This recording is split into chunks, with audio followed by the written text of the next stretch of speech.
കേന്ദ്ര സർക്കാരിനെ എതിർക്കാൻ വേണ്ടി മാത്രം പെട്രോൾ വില വർധനയ്ക്കെതിരെ സമരം ചെയ്യുന്ന മറ്റ് സംഘടനകളും ഒന്ന് ഓർക്കണം.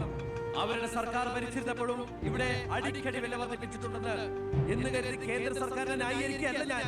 നമുക്കെല്ലാവർക്കും അറിയാം, പെട്രോളിന് വില കൂടുമ്പോൾ ഇവിടെ ഉപ്പ് തൊട്ട് കർപ്പൂരം വരെയുള്ള സാധനങ്ങൾക്ക് അമിതമായ വില കൂടുമെന്ന്. ഓട്ടോ ചാർജ് വർധന, ബസ് ചാർജ് വർധന, ഇതൊന്നും ഇവിടുത്തെ സാധാരണ ജനങ്ങൾക്ക് താങ്ങാൻ കഴിയില്ല. എന്നും സാധാരണക്കാർക്ക് വേണ്ടി നിലകൊള്ളുന്നവരാണ് നമ്മൾ. ഭരണകക്ഷിയായാലും നമ്മൾ ഇത് ഇപ്പോഴൊന്നും തീരുന്ന ലക്ഷണമില്ല. ഇപ്പൊ തന്നെ ലേറ്റാ. ഇന്ന് പരീക്ഷാ ദിവസമായിട്ട് ടീച്ചറെ ഒന്ന് പറഞ്ഞു നോക്കിയാലോ? ഞാൻ പറയാം. 947 നമ്മുടെ മഹാത്മജി നമുക്ക് വാങ്ങി തന്ന സ്വാതന്ത്ര്യം നീണ്ട സമരങ്ങളിലൂടെയാണ്. നിങ്ങൾ വാഹനങ്ങൾ കടത്തിവിടണം. ഇതൊരു പബ്ലിക് റോഡല്ലേ? ഇതൊരു പബ്ലിക് മാറ്ററാ. പബ്ലിക്കും കൂടി സഹകരിക്കേണ്ട വിഷയം. പബ്ലിക്കിനെ ബുദ്ധിമുട്ടിച്ചിട്ടാവരുത് വഴിയോര പ്രസംഗം. ഇങ്ങനെ റോഡിൽ വെച്ചിട്ടാണോ പബ്ലിക് മീറ്റിംഗ് നടത്തുക? പബ്ലിക്കിന് വേണ്ടിയിട്ടാണ് മാഡം പബ്ലിക്കായ കാര്യങ്ങൾ പബ്ലിക്കായി പറയുന്നത്. ഇത് പബ്ലിക്കിന്റെ മുന്നിൽ വെച്ച് പബ്ലിസിറ്റിക്ക് വേണ്ടി ഉണ്ടാക്കുന്ന പബ്ലിക് ന്യൂസൻസ് ആണെന്ന് പബ്ലിക്കിന് മൊത്തം അറിയാം. ഏതാ ഈ പബ്ലിക്? ചുമ്മാ ഒരു കാര്യമില്ലാതെ ഒരു ഉടക്ക്. ഒരു കാര്യമില്ലാണ്ട് ഉടക്കാൻ പെങ്ങളെന്താ പ്രതിപക്ഷ നേതാവിന്റെ മോളാണോ? എന്താ പെങ്ങളുടെ പ്രശ്നം? നിങ്ങൾക്ക് ഇതുപോലെ ഓഡിറ്റോറിയത്തിൽ വെച്ച് നടത്തിയാൽ എന്താ? എഴുതി വെച്ചിരിക്കണ കണ്ടില്ലേ? വഴിതടയൽ സമരം ഒന്ന്. വഴിതടയൽ സമരം എങ്ങനെ ഓഡിറ്റോറിയത്തിൽ വെച്ച് നടത്തണത്? എന്റെ കുട്ടികൾക്ക് ഇത് പരീക്ഷയാണ്. എന്നിട്ട് കുട്ടികളെ ബസ്സില്. ഓ എന്റെ ഈശ്വര, ഒരു വണ്ടി നിറയെ കുട്ടികളോ? അല്ല, അപ്പൊ കുട്ടികളുടെ അച്ഛൻ എന്താ പണി? ഇതൊക്കെ തന്നെയായിരിക്കും. അല്ലാതെന്താ? ചുമ്മാരിടാ. നാം ഒന്ന് നമുക്കൊന്നെന്ന് ഗവൺമെന്റ് പരസ്യം ചെയ്യുന്ന ഈ കേരള സംസ്ഥാനത്ത് ഒരു വണ്ടി നിറയെ കുട്ടികളുമായി വന്നിരിക്കുന്ന ഒരമ്മ നമുക്കിത് വാർത്തയാക്കണം. അതെന്റെ സ്കൂളിലെ കുട്ടികളാ. അയ്യോ, അത് ഞാൻ അറിഞ്ഞില്ലാട്ടാ. കൊച്ചുകുട്ടികളുടെ ഭാവി തകർത്തിട്ടാവരുത് നാട് നന്നാക്കല്. പെങ്ങൾ ഇപ്പൊ പറഞ്ഞത് ന്യായം. ഇന്നത്തെ കുട്ടികളാണ് നാളത്തെ പൗരന്മാർ. അവരാണ് ഇന്ത്യയെ നയിക്കേണ്ടവർ. ആ പൗരന്മാർക്ക് വേണ്ടി ആ വണ്ടി ഒന്നായിട്ട് കടത്തി വിടറാ. അപ്പോൾ ഞാൻ പറഞ്ഞു നിർത്തിയ ഇതുപോലുള്ള സമരങ്ങൾക്ക് ജനപിന്തുണയുണ്ടാകണം. ഒറ്റക്കെട്ടായിട്ട് നിന്ന് പോരാടണം. പ്രിയപ്പെട്ട നാട്ടുകാരെ, ഞാൻ പറയുകയാണ്, ഞാൻ ചോദിച്ചു പോവുകയാണ്. പ്രിയപ്പെട്ട നാട്ടുകാരെ, ഞാൻ പറയുകയാണ്, ശ്രീമതി ഇന്ദിരാഗാന്ധി ഇവിടത്തെ പ്രധാനമന്ത്രിയായിരുന്നപ്പോൾ ഇവിടെ എന്തിന്റെ കുറവുണ്ടായിരുന്നു? ഞാൻ ചോദിക്കുകയാണ്. എന്താടി? അയ്യോ, ഇത് പിടിച്ച്. അതെ, നിങ്ങളെല്ലാരും ഇവിടെ ഇരി, ഞാനിപ്പോ വരാം. പിന്നെ കയറിക്കോ.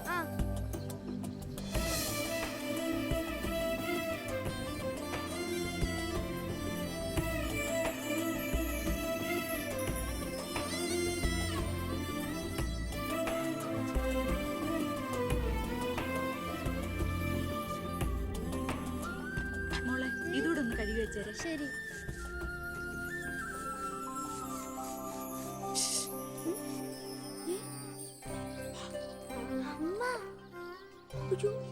ഇനി മോള് പോയി പഠിച്ചോളൂ, അമ്മ കഴിക്കോളാം. ശരി. എന്താ? ഇതേ ആരും കാണാതെ വേണം വായിക്കാൻ. ആളാകെ 1.5 ചാണയുള്ളൂ. ഇപ്പോഴേ വളഞ്ഞ കാന്താരിയ. അതുകൊണ്ടല്ലേ അവൻ കൊടുത്ത കത്ത് മേടിച്ച്. ദേവകമേ, കുട്ടികളായതുകൊണ്ട് ഞാൻ ക്ഷമിച്ചു. ഇനി വളരുമ്പോഴും അവര് ബന്ധം തുറന്നാ കുഴപ്പാ. നമ്മളായിട്ട് അതിന് സാഹചര്യം ഉണ്ടാക്കണ്ട. അതുകൊണ്ട് ദേവകമ്മ കൊടുത്ത് പൊക്കോളൂ. ലക്ഷ്മി ഒന്നും പറയണ്ട.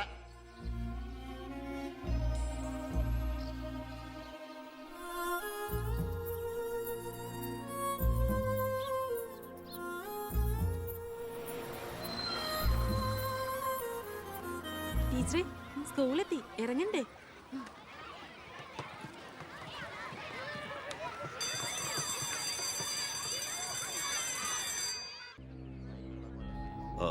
എത്തിയോ പട രാവിലെ തന്നെ? ഓ, എന്താടോ ഇത്? അതല്ലടോ, പുറത്ത് എന്തോ ആൾക്കാരാന്ന്. ഇവറ്റകളെയൊക്കെ തിരുവനന്തപുരത്തേക്ക് കെട്ടിയെടുത്താൽ മതി എന്ന് പറഞ്ഞോണ്ടോ എനിക്ക്. വീട്ടിലും ഒരു സൗകര്യം തരില്ല എന്ന് വെച്ചാൽ നാശൂലങ്ങള്. എലക്ഷന് മാത്രമേ നമുക്ക് വരെ ആവശ്യമുള്ളൂ എന്ന് ആ പട്ടിണി പാവർക്ക് അറിയില്ലല്ലോ. ഇതിൽ ഭൂരിപക്ഷം പേരും മോനെ കാണാമെന്ന. മോന് നാട്ടിൽ നല്ല ടേസ്റ്റ് അല്ലേ പേരാ.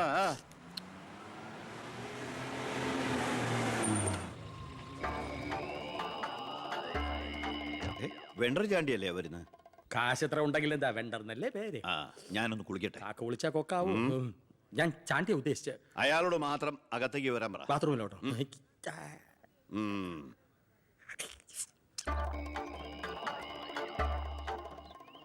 കാർഷിക കടമല്ലേ? അതെ. ജപ്തി ചെയ്യില്ല. ഗഡുക്കളായിട്ട് അടയ്ക്കാനുള്ള വഴിയൊക്കെ ഞാൻ ശരിയാക്കി തരാം. അമ്മ പോക്കോളൂ. ആ ഇതാരും ചാണ്ടിച്ചനോ? 5.5 പുതിയ പവന കാറൊക്കെ വാങ്ങിച്ചിട്ടുണ്ടല്ലോ. കർത്താവ് തരുന്നു, ഞാനത് കൈനീട്ടി വാങ്ങിക്കുന്നു. ദുബായിക്കാരൻ ചെക്കനെ മരുമോനായിട്ട് കിട്ടിയതോടെ ചാണ്ടിയുടെ ശുക്രദശ തെളിഞ്ഞു. NRI മണിയല്ലേ ഒഴുകുന്നത്. കർത്താവ് അകത്തേക്ക് എല്ലാം പറഞ്ഞു. ഞാൻ പുറത്തുനിന്ന് വന്നോണ്ട് കാശുള്ളവനെ രാജാവിനെ മുഖം കാണിക്കാൻ പറ്റൂ. എനിക്കറിയില്ലായിരുന്നു മോളെ നിങ്ങൾ ആരായിരുന്നു എന്ന്. നിങ്ങൾ അന്ന് പോയതിനു ശേഷം ജോസഫ് ഒന്ന് പറഞ്ഞപ്പോഴാ ഞാൻ കാര്യങ്ങളൊക്കെ അറിഞ്ഞത്.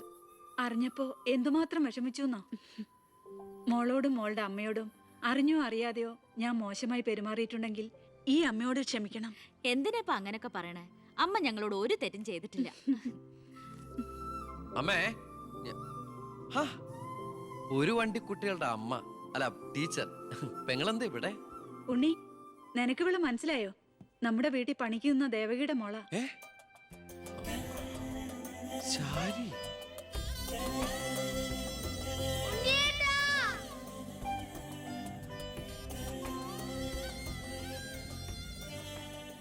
ഇവളിപ്പോ കോട്ടപ്പുറം UP സ്കൂളിലെ ടീച്ചറാണെന്ന് വിശ്വസിക്കാനേ പറ്റണില്ല. പണ്ട് പരീക്ഷയുടെ തലേന്ന് വരെ ഇവളെ കൊണ്ട് ഞാൻ പാത്രം കഴിച്ചിട്ടുണ്ട്. പാവം. സ്കൂളില് ടെമ്പററി വേക്കൻസിയാ. എനിക്ക് മനസ്സിലായില്ല. ടെമ്പററി എന്ന് പറഞ്ഞാ 6 മാസത്തേക്ക്. അതല്ല, എനിക്ക് ഇന്നലെ കണ്ടിട്ട് മനസ്സിലായില്ല. പക്ഷെ എനിക്ക് കണ്ടപ്പോ തന്നെ മനസ്സിലായി. Law college union chairman, youth വിങ്ങിന്റെ ജില്ലാ സെക്രട്ടറി എന്നൊക്കെ പറഞ്ഞ് പത്രത്തിൽ ഇടയ്ക്കിടയ്ക്ക് ഫോട്ടോ വരാറുണ്ടല്ലോ. B. കൃഷ്ണകുമാർ. അല്ല, എന്താ ഇവിടെ ഇപ്പൊ ഇങ്ങനെ ഒരു സർപ്രൈസ് ആയിട്ട്? ഞാൻ മിനിസ്റ്റർ ഒന്ന് കാണാൻ വന്നതാ. ഞങ്ങളുടെ സ്കൂളിലും പരിസരത്തൊന്നും കുടിവെള്ളം ഇല്ല. ഓ, അപ്പൊ കിണറാണ് ആവശ്യം. അതിന് അച്ഛൻ മതിയാവോ? അച്ഛനെല്ലാം കൊളാക്കിയാണ് ശീലം. ഇവൻ അച്ഛനെ കുറിച്ച് പറയാൻ കിട്ടുന്ന ഒരവസരവും പാഴാക്കില്ല. അത്രയ്ക്ക് ഒരുമയാ രണ്ടുപേരും തമ്മിൽ. എന്നിട്ട് കിണറിന്റെ പ്രശ്നമൊന്നുമല്ല. ഇവിടുത്തെ കോള കമ്പനി അടുത്തുള്ളതുകൊണ്ടാ സമീപ പ്രദേശങ്ങളിലൊന്നും വെള്ളമില്ലാത്തെന്ന് ആളുകൾ പറയുന്നത്. ഉള്ള വെള്ളത്തിലാണെങ്കിൽ വിഷാംശവും. ഇപ്പോ ഏതോ പുതിയ പ്ലാന്റ് കമ്പനിക്കാർ തുടങ്ങാൻ പോവാന്ന്. അതോടി വന്നാ ഈ നാട് കൊടും വരൾച്ചയിലായിരിക്കും. അതൊന്ന് തടയണം. വർത്തമാനത്തിനിടയില് എന്റെ അമ്മ ആരോടോ പറഞ്ഞൊരു വെറുവാക്കിന്റെ പുറത്താ ഈ വീടും ഞങ്ങളും തമ്മിലുള്ള ബന്ധം നാട്ടുകാരറിഞ്ഞത്. അതോടെ എല്ലാരും ഒപ്പിട്ട് നിവേദനം കൊടുക്കേണ്ട ജോലി എന്റേതായി. കൂടെ വന്നവരവിടെ മുൻവശത്ത് നിൽക്കുന്നവര്. കയ്യില് കാശ് എത്രയുണ്ട്? കാശോ? എന്റെ അച്ഛനായതുകൊണ്ട് പുകഴ്ത്തി പറയല്ല. ഭയങ്കര അഴിമതി വീരനാ. കോള കമ്പനിക്കാർ കൊടുത്തതിനേക്കാൾ കൂടുതൽ കൊടുക്കാനുണ്ടെങ്കിൽ കാര്യം എളുപ്പമാവും. അനാവശ്യം പറയാതെടാ. മോളുടെ കാര്യം ഞാൻ പോയി ഇവന്റെ അച്ഛനോട് പറഞ്ഞിട്ട് വരാം. ശരി.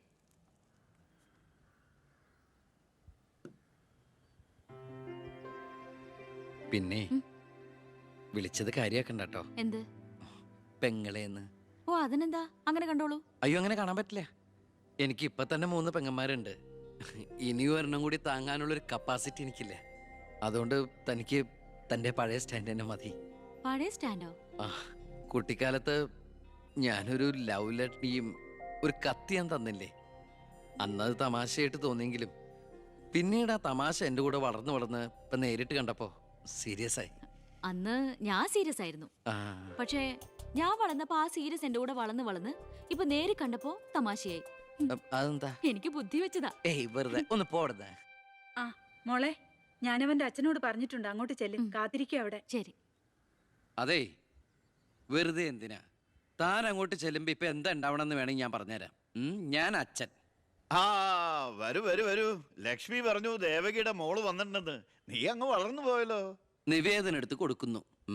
എന്താ ഇത് നിവേദനം? ഓ, കുടിവെള്ള പ്രശ്നം ലക്ഷ്മി പറഞ്ഞു. തൊട്ടടുത്ത് പഞ്ചപുച്ഛമടക്കി നോക്കി നിൽക്കുന്ന പിയേഴടുത്ത് നിവേദനം കൊടുത്തുകൊണ്ട് കാര്യങ്ങളൊക്കെ വിശദമായി പഠിച്ച് വേണ്ട നടപടികൾ ഉടനെ എടുത്തേക്കണം. പിയെ. ഇതാരാന്നറിയോ? ദേവകിയുടെ മോളാ. അമ്മയ്ക്കൊക്കെ സുഖം തന്നെയല്ലേ? എങ്കിൽ ഞാൻ ഇറങ്ങട്ടെ. 10 മുമ്പ് തിരുവനന്തപുരത്ത് എത്തണം. തൊട്ടുപിറകെ പോകുന്ന പിയെ നിവേദനം ചുരുട്ടിക്കൂട്ടുന്നു. എന്തിനാ അച്ഛൻ ഇങ്ങനെ കളിയാക്കണേ? നന്നല്ല കേട്ടോ. എന്നാ വേഗം ചെല്ല് ചെല്ല്. വരൂ വരൂ വരൂ. ലക്ഷ്മി പറഞ്ഞു ദേവകിയുടെ മോള് വന്നിട്ടുണ്ടെന്ന്. നീ അങ്ങ് വളർന്നു പോയല്ലോ.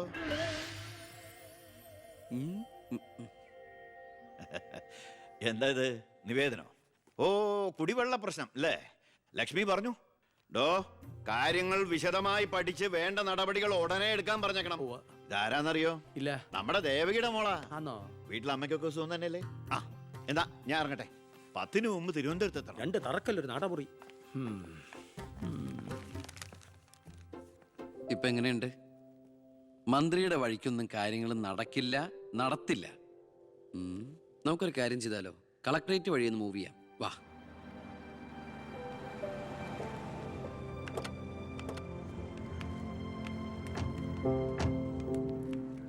മീനൂട്ടിയാ. ഇത് കളക്ടറുടെ വൈഫ്. ഇത് ആരാന്ന് മനസ്സിലായ മീനൂട്ടിക്ക്? ഇല്ല. ആ, നമ്മുടെ ദേവകിയമ്മയുടെ മോളാ ശാരി. അയ്യോ, ഇത് ആളാകെ മാറിപ്പോയല്ലോ. അപ്പൊ നീയോ? ആൾക്കിപ്പോ കോട്ടപ്പുറ സ്കൂളിലാ ജോലി. ദേവകിയെ പോലെ തൂപ്പുജോലിയാണോ സ്കൂളില്? അല്ല, ടീച്ചറാണ്. ഓ, നന്നായിട്ട് പഠിച്ചിരുന്നെങ്കിലേ നിനക്കും ഇതുപോലെ അന്തസ്സുള്ള ജോലി കിട്ടില്ലായിരുന്നോ? ഇതിപ്പോ കളക്ടറുടെ ഭാര്യ എന്ന് പറഞ്ഞിട്ട് എന്താ കാര്യം? അടുക്കളപ്പണി തന്നെയാ. ശോഭേച്ചിക്ക് ഇപ്പോഴും ഒരു മാറ്റമില്ല. മാറുകയില്ല. അതെ, കോട്ടപ്പുറ സ്കൂളിലാണെന്നല്ലേ പറഞ്ഞത്? അവിടെ ജയപ്രസാദ് പേരിൽ ഒരു മാഷിനെ അറിയോ? കവിതയൊക്കെ എഴുതാറില്ല. അറിയാം. ആള് വിചാരിക്കും പോലെ നല്ലാട്ടോ, ഭയങ്കര ബ്രില്യന്റാ. കോളേജിൽ എന്റെ സീനിയർ ആയിരുന്നു. എടി, എടി, എടി, എടി, ഒന്നും നിർത്തടി. ഒരാളെ കിട്ടിക്കഴിഞ്ഞ അപ്പ കൊന്നോളും. ഇങ്ങനെ ഒരു കത്തി. പോയട്ടെ.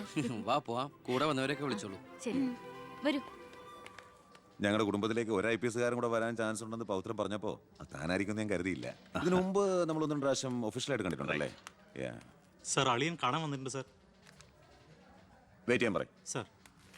അളിയൻ ന്യൂസൻസ്. കണ്ണി കണ്ട് ചെമ്മാനും ചെരുപ്പൂത്തിയെ കണ്ട് കളക്ടറെ കാണാത്തിക്കോളൂ. ബന്ധവും പറഞ്ഞു. അതെ, സാർ അല്പം വെയിറ്റ് ചെയ്യാൻ പറഞ്ഞോട്ടോ.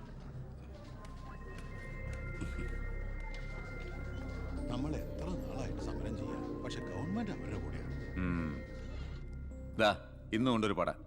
കുടുംബത്തിന്റെ ശാപമാ. അല്ല, ഏതൊരു തറവാട്ടിലും കാണും ഇതുപോലൊരു ജന്മം. മാനം കെടുത്താനായിട്ട്. ആളെനിക്കറിയാം. 2-3 വട്ടം ശരിക്കൊന്ന് പെരുമാറേണ്ടി വന്നിട്ടുണ്ട്. ശരി, അവിടെ നിൽക്കട്ടെ. ഇന്ന് കാലം കഴിയുമ്പോൾ താനേ അങ്ങ് പോയിക്കോളും. I am sorry. ടീയോ കോഫി?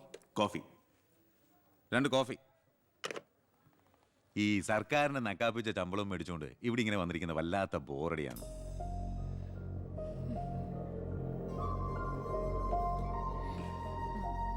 കൊറേ നേരമായല്ലോ. എനിക്ക് വേണ്ടി ഇങ്ങനെ. ഏയ്, ഒരു നാടിനും കൂടി വേണ്ടിട്ടല്ലേ. കുഴപ്പമില്ല.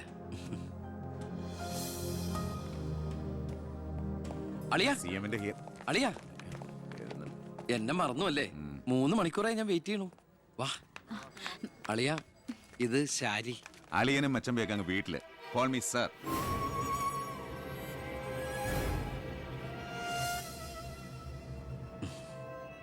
സാർ, ഞാൻ ഇവരുടെ ഒരു പ്രശ്നപരിഹാരത്തിന് വന്നതാ. കുടിവെള്ളത്തിൽ കാഡ്മിയം അടങ്ങി. ഇവരുടെ പ്രശ്നം പരിഹരിക്കാൻ നീ ആരാ? എന്താ പ്രശ്നം? ഈ കോള കമ്പനി തുറന്നതിന് ശേഷം ഞങ്ങൾക്ക് കുടിവെള്ളത്തിന് വലിയ കഷ്ടപ്പാടാ സാറേ. കോള ഫാക്ടറി തുറന്നുകൊണ്ടാ കുടിവെള്ളം ഇല്ലാത്ത നിങ്ങളോട് ആരാ പറഞ്ഞേ? നിങ്ങൾ ആരാ പറഞ്ഞ് തെറ്റിദ്ധരിപ്പിച്ചിരിക്കുകയാണ്. ഈ എടുക്കും തോറും കുറയുന്നല്ല നമ്മുടെ ജലസ്രോതസ്. മനസ്സിലായോ? തൽക്കാലം കുടിവെള്ളത്തിൽ ഏർപ്പാടൊക്കെ ചെല്ലാം. പൊയ്ക്കോ.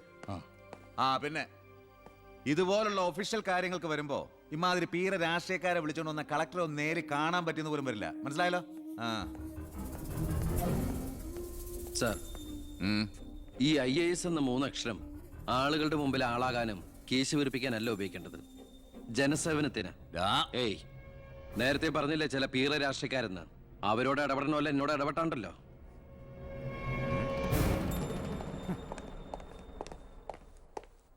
അളിയൻ കളക്ടറായിരിക്കുമ്പോൾ ഞാനിവിടെ വരാൻ പാടില്ലായിരുന്നു. എൻ്റെ തെറ്റ്. ഞാൻ കാരണം നിങ്ങളുടെ കാര്യം കൂടി. സോറി.